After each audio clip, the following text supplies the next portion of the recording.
y en qué medida. Tenemos ahora con nosotros al doctor José Antonio Cisneros, que va a ilustrarnos y hablarnos un poco de los últimos acontecimientos. Y lo más importante, lo que más preocupa es cómo protegernos de este virus. Doctor, buenos días. Bienvenido. Buenos días, Felipe Guillermo, ¿cómo está usted? Raquel Regalado me acompaña, doctor, también. Hay preocupación, sobre todo ayer a través de esa declaración de altos oficiales de salud del país que dijeron el problema no es si nos va a afectar, sino cuándo y cómo va a afectar. ¿Qué se sabe de nuevo? ¿Cómo podemos protegernos? Tal vez hay muchos padres ahora que nos están escuchando y tienen sobre todo preocupación con sus hijos.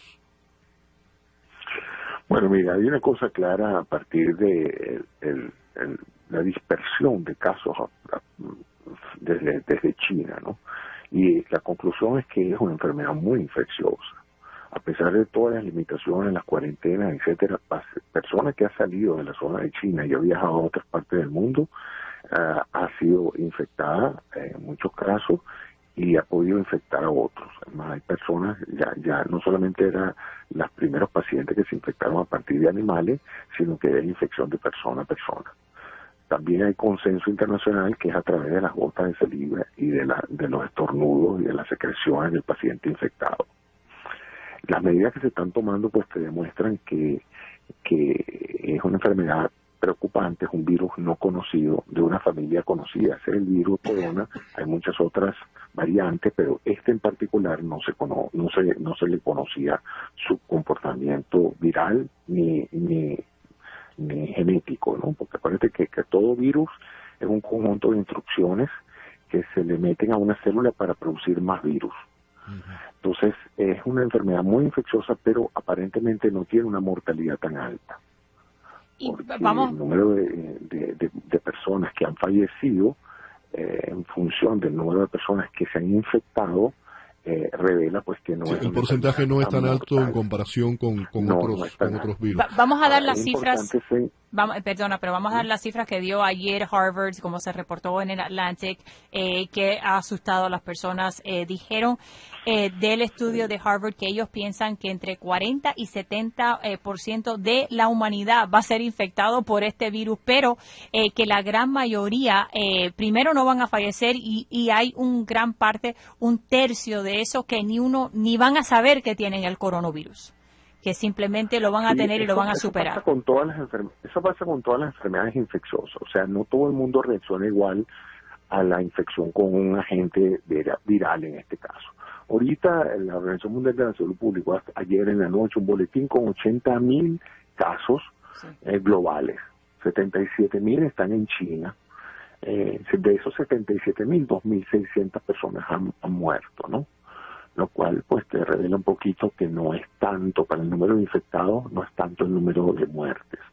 Fuera de China hay 2.500 confirmados en 33 países, o sea que, eso te revela un poquito lo que ha sido señalado por muchos expertos, que es que con la gran movilidad de personas que hay hoy, comparado con experiencias pasadas, hoy es más fácil la dispersión mundial de cualquier proceso de este tipo, pues claro. La gente viaja por avión, barco y hay mucha movilidad de personas, ¿no? Y fíjate que las cuarentenas que se hicieron en China fueron monumentales y aún así, pues hubo gente, turistas, etcétera, que pudieron retornar a sus países y ya están infectando gente en esos países. Hay una información, doctor, que estamos recibiendo ahora, por ejemplo, en Italia. Eso es una información que está saliendo. En las últimas 24 horas, autoridades de salud de Italia han confirmado que se han triplicado los casos en las últimas 24 horas. Ayer trascendió que se le estaba pidiendo al Congreso $2.500 millones para poder enfrentar la enfermedad del virus, y el presidente Trump se espera que dé una conferencia en el día de hoy al respecto. Quería dar esa información, lo seguimos escuchando. Sí, bueno, fíjate tú, si China, que es un país con semejantes controles de población y con la capacidad de limitar la movilidad de sus ciudadanos, no pudo contener esto a territorio chino, imagínate eso, ya está en Europa. Ayer me enteré de que a Tenerife llegó un turista italiano y ya infectó el hotel o infectó personas en el hotel donde estaba. Y así va a seguir, porque el problema es cómo se hace en Occidente con semejante actividad de movilización de personas por razones de turismo. Y sí, de negocio, ese caso, doctor, ese caso que le amplío un poco más la información, ese caso que usted está mencionando fue un hotel turístico en Islas Canarias, fue puesto en cuarentena después de que un médico italiano que estaba ahí hospedado no dio positivo por el nuevo coronavirus. Y 1.000 huéspedes quedaron en cuarentena, se les impidió salir durante un tiempo. Sí, así es. Ahora, lo interesante es que en muchos países, sobre todo en Italia, ya hay varias regiones de Italia en cuarentena. No se puede entrar ni salir, las personas se les ha pedido que se queden en su casa. Es interesante que por la estadística actual, 4 de cada 5 pacientes infectados no van a tener síntomas, más que síntomas de una virosis común. O sea, no van a requerir hospitalización, ni terapia ventilatoria, ni tratamientos severos. La mortalidad hasta ahora ha sido confinada a pacientes que tienen condiciones preexistentes o a áreas de China o de otros países donde hay pobre atención médica. También se dan casos en Irán, donde incluso el ministro de Salud de Irán se quedó infectado con esto. O sea que la mortalidad va a depender de la susceptibilidad del huésped, en este caso del paciente, y de la atención médica que se le brinde. Entonces tampoco hay que cundir el pánico porque no es una infección mortal, por lo menos todavía el virus no ha sufrido una mutación que haga poner en peligro una pandemia mortal. Lo que sí se piensa es que por la propagación que tiene, es inevitable que muchos de estos pacientes, muchas de estas personas infectadas lleguen a los Estados Unidos por los diferentes puertos de entrada, lleguen asintomáticos, o sea, que pasen por los controles aduanales y no haya signo alguno de que estén enfermos, y luego vayan a infectar a otras personas aquí que sí puedan en un momento dado. Se reportó también un caso en Brasil, doctor. Para eso que se están preparando las autoridades para lo que se llama una difusión comunitaria, ¿no? Sí. Ahora, básicamente las medidas preventivas, porque no hay vacuna, no hay tratamiento directo para esto, se está haciendo estudios con desarrollo de una vacuna y con el desarrollo de agentes y con el uso de agentes antivirales, pero la mejor recomendación, si es que empiezan a haber los brotes aquí en los Estados Unidos, hasta ahora los pacientes que viven en Estados Unidos, es importante, han sido pacientes que han sido traídos del exterior infectados porque estaban en un crucero y fueron traídos aquí. El 57, sí, de Diamond Princess. Eso han sido las personas y aparentemente están en buena cuarentena, es decir, que no están al alcance de otros pacientes. Doctor, te quería preguntar sobre eso del Diamond Princess, porque una de las cosas que surgió es que habían 2 personas que estaban fuera de la cuarentena que cuando estaban en el Diamond Princess no dieron negativo de coronavirus después de la cuarentena. 5 días después tenían el coronavirus. Entonces, hay preguntas sobre el tiempo de la cuarentena. ¿Piensas que eso es algo que pudiera impactar la manera en cual se lidia con esto? Porque se pensaba que era 14 días, pero estas 2 personas dan el ejemplo de que eso no fue suficiente. Sí. Bueno, la palabra cuarentena viene originalmente de lo que eran 40 días de aislamiento, ¿no? De ahí viene la cuarentena, 40 días de aislamiento.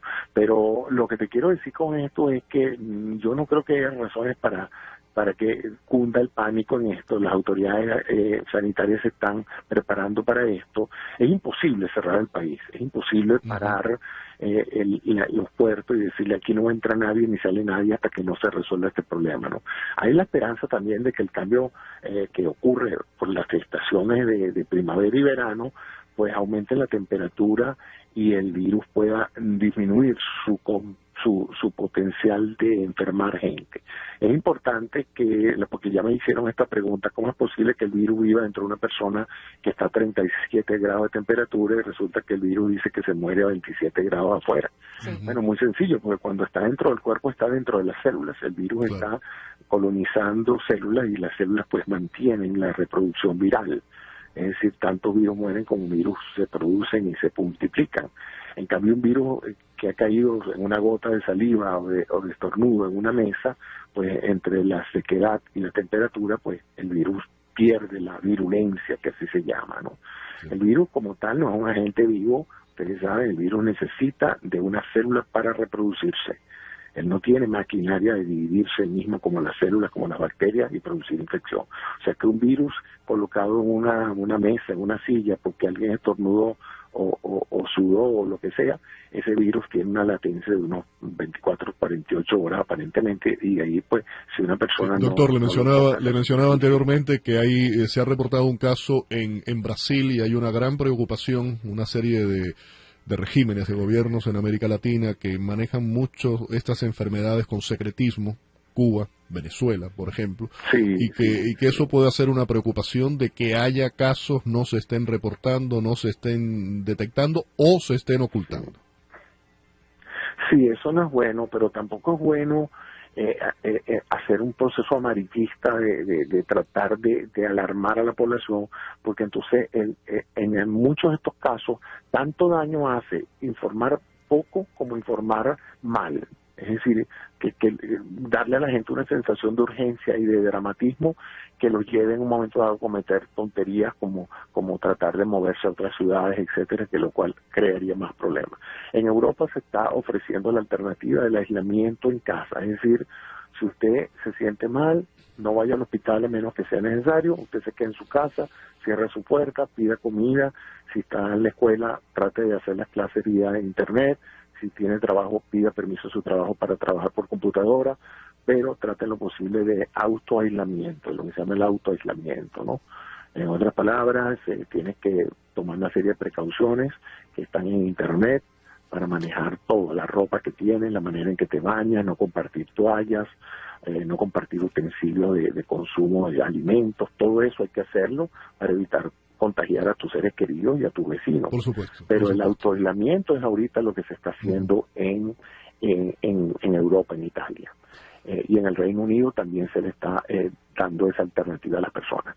¿Por qué? Bueno, porque si toda persona que siente un malestar acude al hospital, empieza a consumir recursos hospitalarios que a lo mejor no son relevantes en estos casos. Entonces lo que se trata es de no crear el mismo pánico que ocurre a veces cuando vienen los huracanes, que se acaba la comida, se acaba el plywood, se acaba todo, porque todo el mundo sale a hiperabastecerse ante la posibilidad de una emergencia, ¿no? Entonces se le está pidiendo a la ciudadanía europea, eso es lo que tengo entendido por los boletines noticiosos, que sean cautos en esto, porque si se saturan las instalaciones sanitarias, también se crea un gran problema con una cantidad de pacientes que vienen a solicitar atención que no la necesitan, compiten con los que sí la necesitan. Doctor, le agradecemos mucho la participación en el programa, el doctor José Antonio Cisneros, acompañándonos en la mañana de hoy. Muchísimas gracias. Muchas gracias.